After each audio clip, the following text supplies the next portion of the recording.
नमस्कार. टेस्टी किचनमध्ये मी स्वाती तुमचं खूप खूप मनापासून स्वागत करते. नवीन वर्षाची सुरुवात झाली आहे.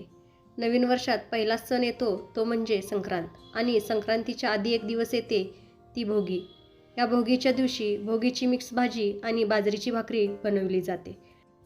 भोगी दिवशी ही मिक्स भाजी बनवली जाते म्हणून या भाजीला भोगीची भाजी म्हणतात. या भाजीला कुठे खेंगाट तर कुठे शेंगसोलानाची भाजी असं म्हटलं जातं. आमच्याकडे या भाजीला भोगीची भाजी म्हटलं जातं. तुमच्याकडे या भाजीला काय म्हटलं जातं हे मला कमेंटमध्ये नक्की सांगा. जानेवारी महिन्यात खूप भाज्या येतात, त्यामुळेच या सर्व भाज्या एकत्र करून ही मिक्स भाजी बनवली जाते. ही भोगीची भाजी प्रत्येक भागात वेगवेगळ्या पद्धतीने बनवली जाते. तर आज आपण इथे भोगीची मिक्स भाजी आणि बाजरीची भाकरी बघणार आहोत. चला तर वेळ न घालवता रेसिपीला सुरुवात करूया. आधी आपण भोगीची भाजी बनवणार आहोत. त्यासाठी कोणकोणत्या भाज्या लागणार आहेत ते मी इथे दाखवते. भाज्यांमध्ये चिरलेला गाजर, चिरलेला भोपळा, गवारी इथे कोवळी घ्यायची आहे आणि ती निवडून घ्यायची आहे.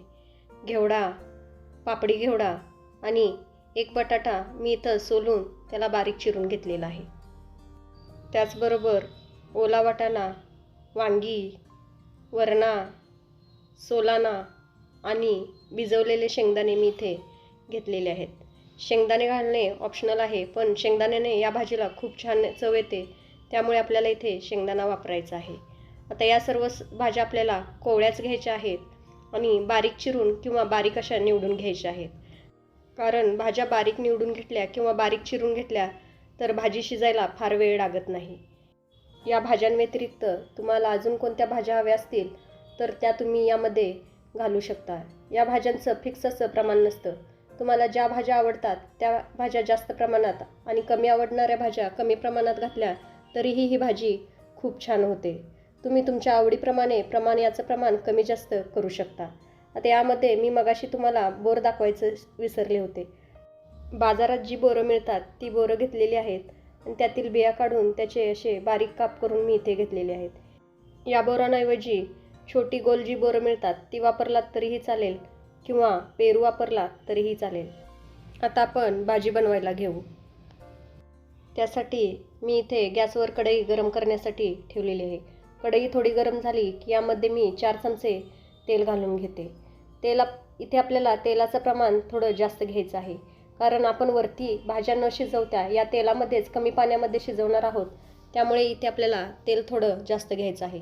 तेल गरम झालं की यामध्ये मोहरी घालायची आहे. मोहरी तडतडली की यामध्ये लगेच जिरे घालायचे. जिरेही छान आपल्याला फुलू द्यायचं आहे. जिरे फुलले की यामध्ये अर्धा चमचा तीळ घालायचा आहे आणि त्यालाही छान तडतडू द्यायचं आहे. तीळ तडतडले की यामध्ये मी एक कढीपत्त्याचं पान घालून घेते. कढीपत्ता छान तडतडला की यामध्ये मी आलं लसूण जे बारीक असं ठेचून घेतलेलं आहे ते मी इथे घालते. शक्यतो या भाजीला आलं लसूण कांदा वापरलं जात नाही, पण आलं लसूणमुळे या भाजीला खूप छान टेस्ट येते, त्यामुळे मी इथे आलं लसूण घातलेलं आहे. आलं लसणातील कच्चेपणा जाईपर्यंत किंवा थोडं ब्राउनिश होईपर्यंत याला आपल्याला परतून घ्यायचं आहे. आता यामध्ये आपल्याला ज्या भाज्या शिजायला जास्त वेळ लागतात त्या भाज्या घालायच्या आहेत आणि त्या 3 ते 4 मिनटं परतून घ्यायच्या आहेत. यामध्ये सुरुवातीला भोपळा, गाजर, गवारी आणि वरणा घालणार आहोत आणि या भाज्या मी 3 ते 4 मिनटं परतून घेणार आहे. या भाज्यांना शिजायला थोडा जास्त वेळ लागतो, त्यामुळे याला आधी घालायचं आहे आणि 3 ते 4 मिनटं परतून घ्यायचं आहे.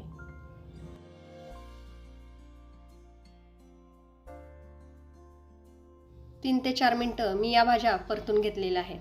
आता यामध्ये मी बटाटा घालते आणि बटाटा 50 ते 60% शिजेपर्यंत यालाही मी परतून घेणार आहे. गाजर आणि बटाटा ऑलमोस्ट शिजत आलेला आहे, या इथे तुम्ही बघू शकता. आता या भाज्या 50 ते 60% शिजल्या की यामध्ये वाटाणा, हरभरा आणि शेंगदाणे घालायचे आहेत आणि त्यालाही आपल्याला 3 ते 4 मिनटं याच्याबरोबर परतून घ्यायचे आहेत. या सर्व भाज्या आपल्याला वेगवेगळ्याच घालायच्या आहेत, कारण प्रत्येक भाजीचा शिजण्याचा टाईम वेगवेगळा आहे. तसंच प्रत्येक भाजीची चव ही वेगवेगळी आहे. असं वेगवेगळं घालून वेगवेगळं परतून घेतली की प्रत्येक भाजीची चव या भाजीमध्ये खूप छान येते. तर हेही मी 3-4 मिनटं परतून घेतलेलं आहे. आता यामध्ये मी घेवडा घालते आणि याला मिक्स करून घेते। आता घेवडा घातल्यावर याला आपल्याला जास्त वेळ न परतता एक 2 ते 3 मिनिटच याला परतून घ्यायचं आहे। हे 2 ते 3 मिनिटं परतून झाले की यामध्ये आपल्याला सगळ्यात शेवटी वांगी घालून घ्यायचं आहे। वांगी शिजण्यासाठी जास्त वेळ लागत नाही, त्यामुळे आपल्याला वांगी सर्वात शेवटी घालायचं आहे आणि याला 3 ते 4 मिनिटं आपल्याला परतून घ्यायचं आहे। या सर्व भाज्या आपण वरती न शिजवता या तेलामध्येच जास्त प्रमाणात शिजवून घेणार आहोत, त्यामुळे आपल्याला ही भाजी करण्यासाठी थोडा जास्त वेळ लागतो। तर हे मी 2 ते 3 मिनिटं परतून घेतलेलं आहे। आता यामध्ये मी अर्धी वाटी तीळ भाजून घेऊन त्याचं ओबडधोबड असं कूट करून घेतलेलं आहे, ते घालून घेते। त्याचबरोबर भाजलेल्या शेंगदाण्याचा कूटही मी यामध्ये घालून घेते।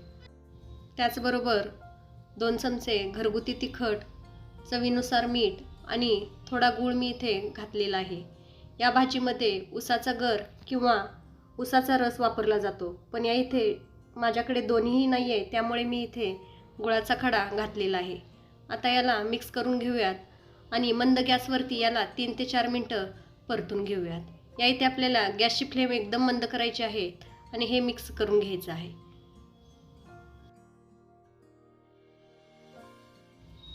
हा सर्व मसाला या भाजीला छान असा कोट होऊ द्यायचा आहे। हा सर्व मसाला या भाजीला छान कोट झालेला आहे। आता यामध्ये मी सगळ्यात शेवटी जे आपण बोर घेतलेलं आहे ते घालून घेते। बोर आपण जास्त शिजवायचं नाही, त्यामुळे सर्व मसाला घातल्यानंतरच या इथे आपल्याला बोर घालायचं आहे। हे सर्व मिक्स करून झालं की यावरती एक ताट ठेवायचं आहे आणि त्यावरती एक पेला पाणी घालायचं आहे आणि ही भाजी शिजवून घ्यायची आहे। असं ताट ठेवून त्यावरती पाणी घालून भाजी शिजवली की भाजी तळाला लागत नाही, तसंच भाजी कमी पाण्यात शिजवली जाते, ज्यामुळे भाजी पानसट होत नाही। तसंच असं ताट झाकून पाणी घातल्यामुळे खालील वाफेमुळे पाणीही गरम होतं आणि तेच पाणी आपण या भाजीसाठी वापरू शकतो, त्यामुळे दुसरीकडे आपल्याला पाणी गरम करण्याची गरज पडत नाही। फक्त हे अधेमध्ये उघडून याला 2 ते 3 वेळा तळापासून हलवून घ्यायचं आहे आणि परत यावरती ताट झाकायचं आहे आणि ही भाजी वाफवून घ्यायची आहे। या ताटावरतील पाणी जोपर्यंत गरम होत नाही तोपर्यंत आपल्याला ही प्रोसेस करायची आहे। 2 ते 3 वेळा हे झाकण काढून मी ही भाजी तळापासून हलवून घेतलेली आहे। ताटावरील पाणी गरम झालेलं आहे। आता गरम झालेलं हे पाणी आपण या भाजीमध्ये घालूया आणि भाजी छान मिक्स करून घेऊया। या इथे आपल्याला आता भाजी शिजवण्यासाठी जास्त पाणी घालण्याची गरज नाही, कारण आपण पाणी न घालताच तेलामध्येच या भाज्या आपण वाफेवरती छान शिजवून घेतलेल्या आहेत। आता याला मिक्स करून घेऊयात आणि यावरती ताट झाकून मंद गॅसवरती याला एक 10 ते 15 मिनिटं या सर्व भाज्या आपण शिजवून घेऊयात।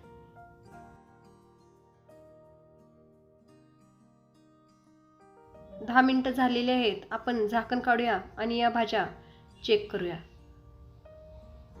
आता या सर्व भाज्या मी तळापासून परत एकदा हलवून मिक्स करून घेते। या सर्व भाज्या आपल्या छान शिजलेल्या आहेत। आता यावरती बारीक चिरलेली कोथिंबीर घालून घेते आणि यालाही मिक्स करून घेते। ही तयार झाली आपली चमचमीत भोगीची सुकी भाजी। आता या भाजीबरोबर आपण बाजरीची भाकरी बनवणार आहोत। त्यासाठी परातीमध्ये मी बाजरीचं पीठ चाळून घेतलेलं आहे। तर या पिठामध्ये मी मीठ घालून घेते। अगदी किंचित चवीपुरतं यामध्ये आपल्याला मीठ घालायचं आहे। मीठ नाही घातला तरीही चालेल, पण मीठ घातल्यामुळे ही भाकरी खूप छान लागते। आता यामध्ये मी 2 ते 3 चमचे तीळ घालून घेते। या इथे पिठामध्ये तीळ न घालता तुम्ही भाकरी थापतो त्यावेळी तीळ लावले तरीही चालेल। आता हे सर्व मी कोरडंच सुरुवातीला मिक्स करून घेते। या इथे मला भाकरीवरती तीळ न लावता पिठामध्येच मला तीळ घालायला जास्त आवडतं, त्यामुळे मी इथे पिठामध्ये तीळ घातलेलं आहे। आता हे पीठ आपण भाकरीच्या पिठाप्रमाणे मळून घेऊयात। हे पीठ मी मळून घेत आहे, तोपर्यंत तुम्ही टेस्टी किचनला अजून सबस्क्राईब केला नसेल तर प्लीज सबस्क्राईब करा आणि बाजूचं बेल आयकॉनही दाबा, त्यामुळे माझी रेसिपी जेव्हा अपलोड होईल त्याचं सगळ्यात पहिला नोटिफिकेशन तुम्हाला मिळेल। रेसिपी आवडत असतील तर लाईक आणि शेअर करायला विसरू नका। तर या इथे माझं कणिक मळून झालेलं आहे। आता यातील एक छोटा गोळा घ्यायचा आहे आणि तो परत आपल्याला छान मळून घ्यायचा आहे। जसं आपण भाकरीला मळून घेतो त्याच पद्धतीने इथे आपल्याला मळून घ्यायचं आहे, जेणेकरून आपली भाकरी मऊ आणि छान होईल. तर या इथे मळून झालेला आहे. आता याला मी रोल करून घेते आणि याचा एक गोळा बनवून घेते. असं रोल करून बनवून झालं. असा गोळा करताना जास्तीचं जे कणिक झालेलं आहे ते मी काढून टाकलेलं आहे. आता या इथे माझा भाकरीचा गोळा तयार झालेला आहे. आता ही भाकरी मी परातीमध्ये थापून घेते. सुरुवातीला थोडं तळाला पीठ टाकायचं आहे, त्यावरती हा भाकरीचा गोळा ठेवायचा आहे आणि पीठ सर्वत्र असं हाताने पसरून घ्यायचं आहे. आता यावरती हा गोळा ठेवूया आणि असं थापून थापून याची गोल भाकरी आपण करून घेऊया.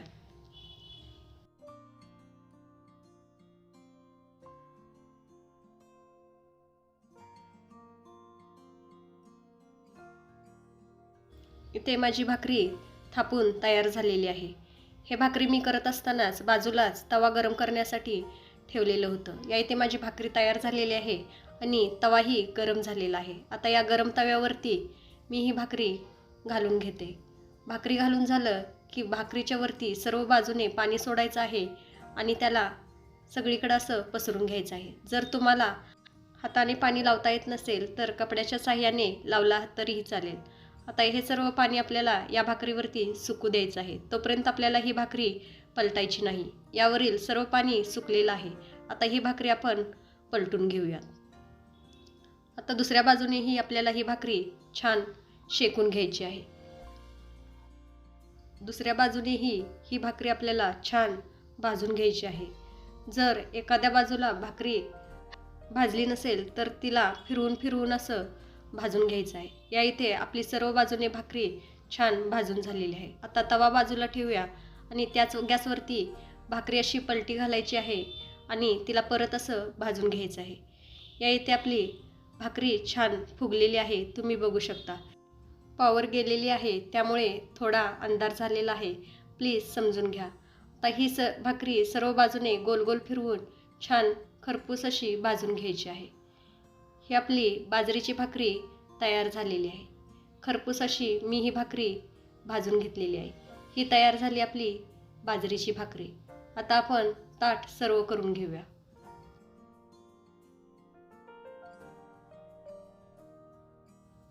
ताटामध्ये सोलाना भात.